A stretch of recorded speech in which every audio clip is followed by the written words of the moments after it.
আজকে আমার marriage day, 32তম marriage day. আমি আমার ওয়াইফকে রেখে গাড়িতে আমি শুধু আপনাদের জন্য আমি দৌড়ে দৌড়ে আসছি। মানুষটাকে তাকাচ্ছে মিশে দৌড়াচ্ছি কেন, আমি ফুটপাথ দিয়ে দৌড়াতে দৌড়াতে এসেছি, দেরি হয়ে গেছে। এত জ্যাম আজকে মানে আমি বলে বোঝাতে পারবো না। যাই হোক, আমাকে ক্ষমা করে দেবেন। আর আজকে যে ছবিটা হচ্ছে, ছবির পরিচালক হচ্ছে আমার বন্ধু, আমার জীবনের একটা অংশ। মিশা সওদাগর হওয়ার পেছনে যারা যারা অবদান রেখেছেন আপনারা আছেন। আপনারা যদি ফোকাস না দিতেন আমাদেরকে, তাহলে আজকে আমি মিশা সওদাগর হতে পারতাম না পেপার পত্রিকায়।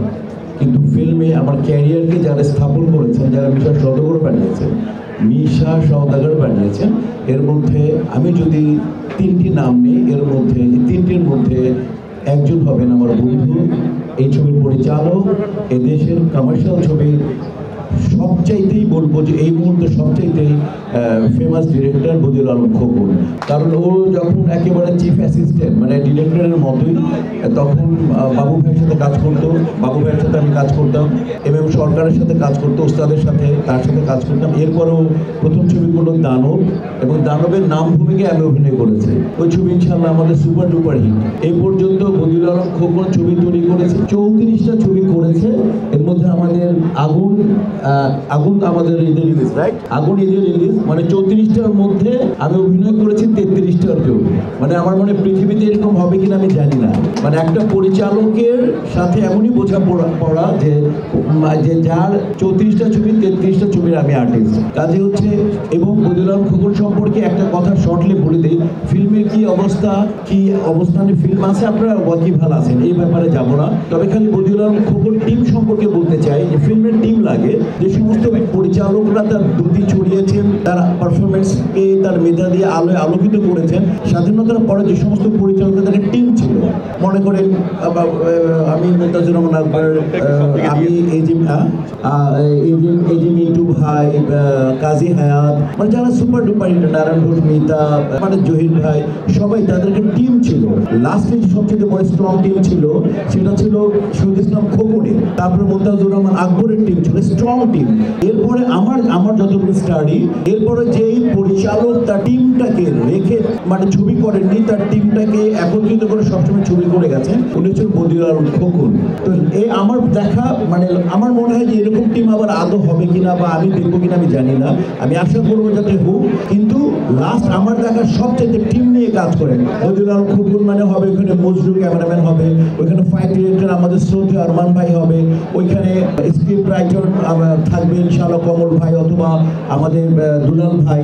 এরকম করে দেখা গেছে যে ওই মানে উনি ওনার টিম ছাড়াও ওখানে স্টিলে থাকবে, স্টিল চিত্র যিনি ধারণ করবেন তিনি থাকবেন আমাদের শ্রদ্ধেয় আইয়ুব, তারপরে মেকআপ থাকবে জামাল, ওর আগে ছিলেন শামসু। এরকম করে মানে ড্রেসে থাকবে আমাদের জলিল ভাই, মানে সব জায়গার নাজিম ভাই। প্রত্যেকের জায়গায় প্রত্যেকের চ্যাম্পিয়ন গুলোকে নিয়ে খোকন কাজ করে, যার যার জায়গায় চ্যাম্পিয়ন।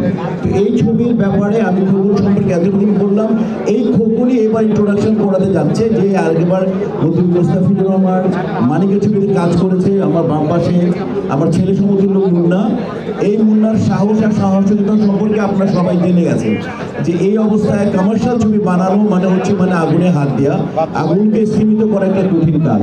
তো সেই জায়গায় আমি বলবো যে ওর সাহসকে আমি সালাম জানাই, এবং এই মানে আমার বন্ধু ও খোকনের মাধ্যমে নিজেকে ইনশাল্লাহ নিজের মেধাকে ও তুলে ধরবে। ও চেষ্টা করতেছে, ইনশাল্লাহ ওর চেষ্টাটা সার্থক হোক।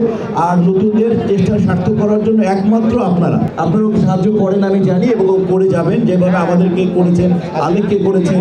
তো আমি মনে করি বদিউল আলম খোকন তার টিম নিয়ে, মুন্না এবং ববি আছে এই ছবিতে ইনশাল্লাহ।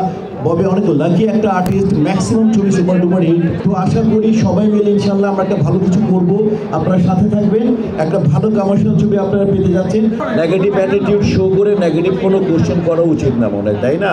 মার কাছে এসে মাসির কথা বলাটা উচিত না, মাসির কাছে এসে মার কথা বলা উচিত না। তো আমরা যেখানে এসছি, যার দাওয়াতে এসছি, যে আমাদেরকে ইনভাইট করেছে, যে সাহসিকতা দেখেছে মুন্না, আমরা তাকে ইন্সপিরেশন দেই, তাই না? কাজে হচ্ছে যে আমাদের, আর এটা আজকে তো সাংবাদিক সম্মেলন প্রবলেম ছিল না, প্রশ্নও ছিল না, এমনি কয়েকটা ফর্মালিটিসের জন্য ছিল। তো আমরা আশা করি বি পজিটিভ, আমরা পজিটিভ হই, আমরা কোনো আর কারোর সাথে তুলনা না করি। বেচারা তো নিজে বলছে, যখন সাকিবিয়ান বলছে ওকে বা আর কাউকে আমরা এই ধরনের প্রশ্ন না করি।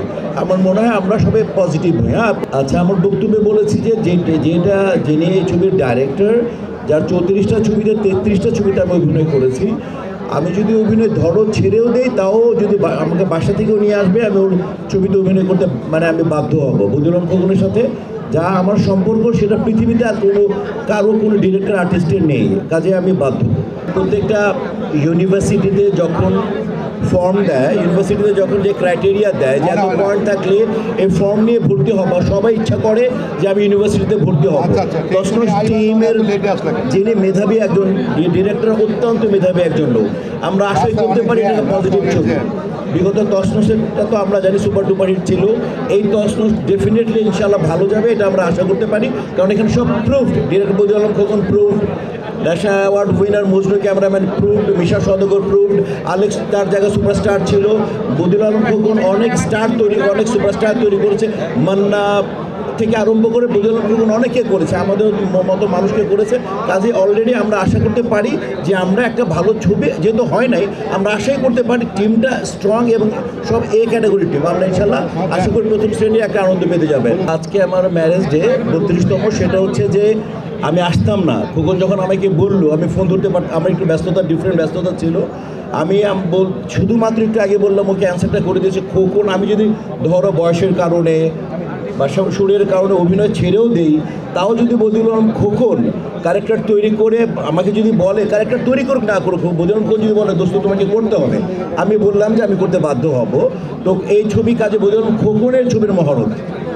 আর তোমাদের সাথে দেখা হবে, এর চেয়ে বড় সুখ আর কি হতে পারে। তোমার ভাবি গাড়িতে বসে আছে, উনি আমেরিকা থেকে, তোমরা জানো। আর অনেক বছর পরে আমরা একসাথে দুজন, তাও আমি আসছি আর মুন্নাকে ইন্সপিরেশন দেওয়ার জন্য। নতুন ছেলে, আমরা মুন্নার বাপ, চাচা, দাদা, আমরা তার অভিভাবক। আমাদের দায়িত্ব হচ্ছে সন্তানদেরকে কাঁধে, মাথায়, হাতে হাত দিয়ে উপরে তুলে দেওয়া। ও যদি আমাদের সহযোগিতা পেয়ে যদি উপরে উঠতে পারে ইনশাআল্লাহ, তাহলে এটা আমাদের করা উচিত। ওই জন্যে আজকে আমার এখানে আসে।